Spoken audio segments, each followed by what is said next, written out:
Welcome to another episode of Life and Whiskey. As always, I'm Jordan, and today we're going to look at a famous grouse product, Smoky Black.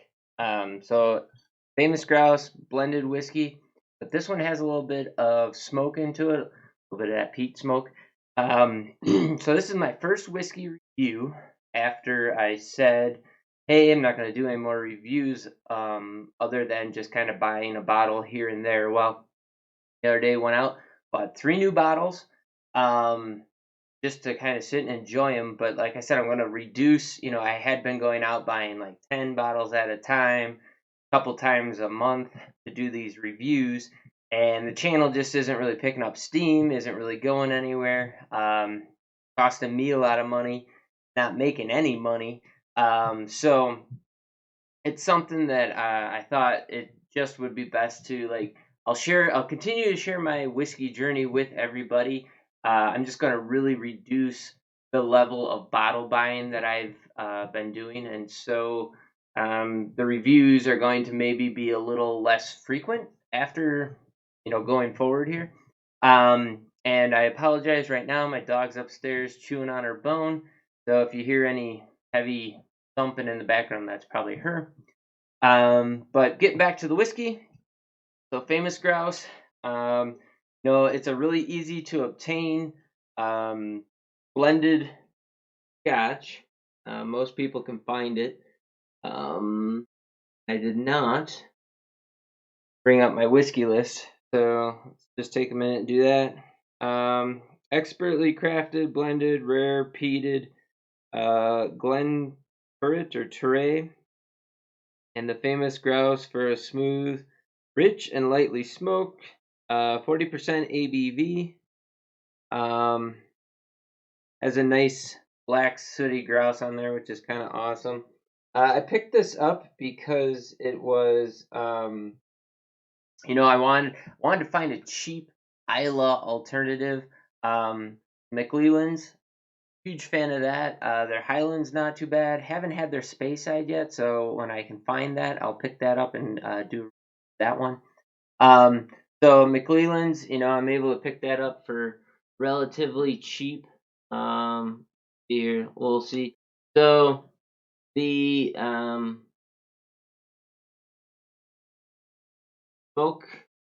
Smoky Black Grouse, $30.99. The McLeland, where the heck is that one? The Isla's $27.83 locally. So this is like $3 more for this, but still trying to find something like most of the scotches on the shelf. Like Monkey Shoulder, it's a blend, but it's a really good blend. It's not blended. So most of the blends are going to be a blend of single malt and grain whiskey. And you want to think of it, it's kind of like American whiskey, where they take basically a vodka and they mix it with the Scotch, and you can really taste that in a blended Scotch. If it's a blended single malt, that means that it's multiple single malts blended together. So like Monkey Shoulder is one of those, and that's something completely different. So it'll say blended single malt on it if it's that. If it's just blended Scotch, that means that it typically has that grain alcohol in there, and you can really pick that up. I believe that's what this is. It just says blended Scotch whiskey on it, so this has that grain whiskey in it as well. And I think we'll find that when we give it a taste here. So $30.99. Like I said, trying to find some scotches on the lower end that, if you want to kind of use that as a guiding principle, you can maybe look for blended single malts like that Monkey Shoulder. That's running $26 or so. Like a lot of those blended single malt whiskeys are going to have a little bit better flavor. So if you can find them for a little bit cheaper, you'll be doing pretty good. Otherwise, you're bumping up $40, $50, $60 is kind of your entry point for just a typical single malt. And so maybe it's a little bit rough to get in and start experimenting when you're shelling out that kind of money for stuff. So anyways, with that, let's get into a pour here.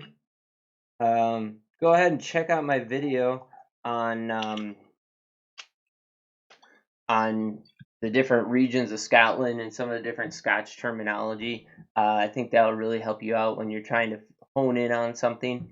Color on it, I don't know how well you could see that, but the color's fairly light. I'm guessing it's not that aged. In Scotland to be Scotch, it has to be 3 years. So I'm guessing most of the product going in there is going to be at least 3 years.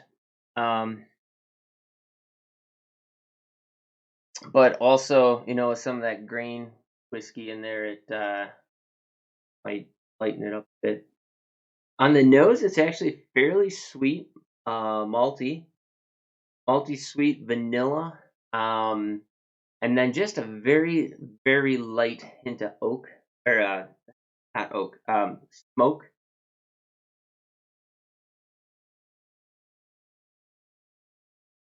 But mostly just malt. On the taste,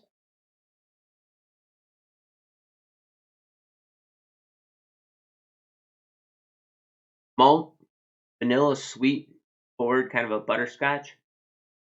You hit that sharp grain note in the middle, that grain alcohol vodka bite kind of drags through the middle, and that's what I'm talking about. Like, that's what I can pick up and pick out in most blended scotches, and that's why most people don't like blended scotch. But look for the blended single malts.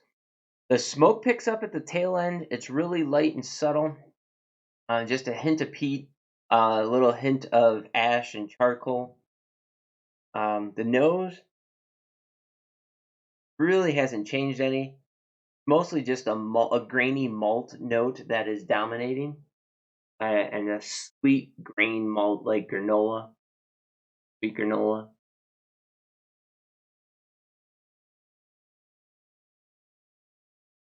Sweet creamy vanilla, but just this sharp, almost metallic, like Irish whiskey or Canadian whiskey, metallic grain whiskey middle, and then it chases it with some smoke. So it's pretty light on the smoke, and it's got some nice sweet notes, but it has that really sharpy, spiky, metallic grain alcohol note in there. So if you're not a fan of that, I wouldn't recommend this.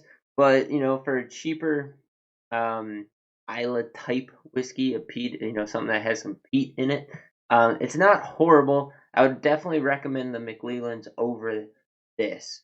Definitely not my favorite, and the McLeland's is cheaper. So there you go. That's what it's worth. If you haven't already, check out some of my other videos.